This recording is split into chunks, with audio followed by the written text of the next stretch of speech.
భారతదేశంలోనే కాదు ఐక్యరాజ్య సమితిలో ఆయన జయంతి చేసుకున్నారంటే ఆయన ఏ మహోన్నత వ్యక్తుడో మనం అందరం ఆలోచించాలమ్మా.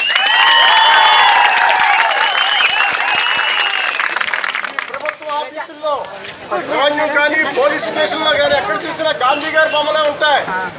అంబేద్కర్ ఫోటోలు అన్ని ఆఫీసుల్లో ఉండవు. కారణం ఒకటే, అంబేద్కర్ గొప్పడా గాంధీ గొప్పడంటే అంబేద్కర్ చరిత్ర అంటూ ఏమీ లేదు. మహానుభావుడు, హిందూ కోర్టు బిల్లు రాసిన మహానుభావుడు. 1951లో 1 మ్యాన్ 1 ఓట్, ఒకే మనిషికి ఒకే ఓటు. ప్రధానమంత్రికైనా పార్టీ అన్నకైనా ఒక ఓటే ఒకే మనిషికి ఇచ్చిన మహానుభావుడు. సామాజిక న్యాయం. ఇవాళ భూమి అంతా అగ్రవర్ణాల చేతుల్లో ఉంది, ఫ్యాక్టరీలంతా అగ్రవర్ణాల చేతుల్లో ఉన్నాయి, సినిమా ఫీల్డ్లంతా అగ్రవర్ణాల చేతుల్లో ఉన్నాయి. తెలుగుదేశం వస్తే అమ్మోళ్ళ చేతుల్లో రాజ్యం ఉంది, కాంగ్రెస్ వస్తే రెడ్ల చేతుల్లో రాజ్యం ఉంది.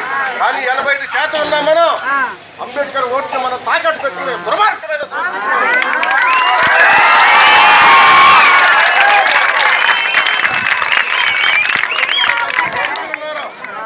ఎంతమంది పోలీసులు ఉన్నారు, మీరు ధర్నా చేస్తున్నారు.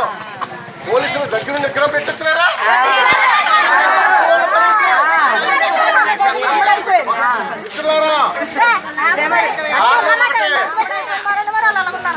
అల్లూరు సీతారామరాజు బ్రిటిష్ వాళ్ళకి వ్యతిరేకంగా ఇక్కడ పోరాటం చేశాడు మన్యులో. ఈయన భారతదేశంలోనే పోరాటం చేశాడు.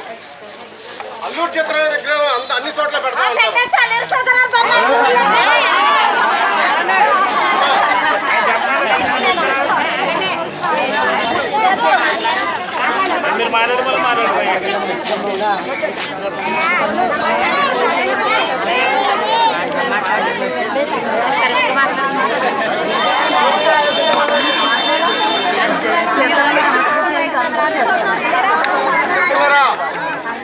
ఈ సమాజంలో దొంగల ఫోటోలు పెట్టుకుంటున్నారా, రౌడీల ఫోటోలు పెట్టుకుంటున్నారు తప్ప ఈ దేశంలో జీవించే హక్కు, ప్రశ్నించే హక్కు, మాట్లాడే హక్కు ఇచ్చే మహానుభావుడు ఇక్కడ పెట్టుకుంటారు మాత్రం